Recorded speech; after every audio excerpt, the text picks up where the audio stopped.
বাংলাদেশের গ্রামীণ মানুষের জীবিকার প্রধান মাধ্যমই হচ্ছে কৃষিকাজ।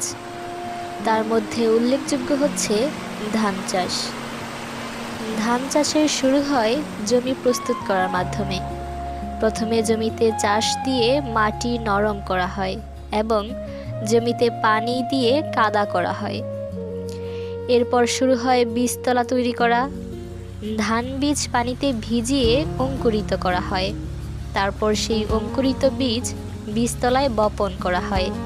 নিয়মিত পানি ও যত্নে 20 থেকে 30 দিনের মধ্যে ধানের চারা বড় হয়। এরপর প্রস্তুতকৃত ধানের চারা কাদা জমিতে সারি করে হাতে হাতে রোপণ করা হয়। পরিমিত পানি ও সার প্রয়োগের ফলে কিছুদিনের মধ্যেই জমি সবুজে পরিণত হয়। কয়েক মাস পর ধানের শীষ বের হয় এবং ধান পাকতে শুরু করে।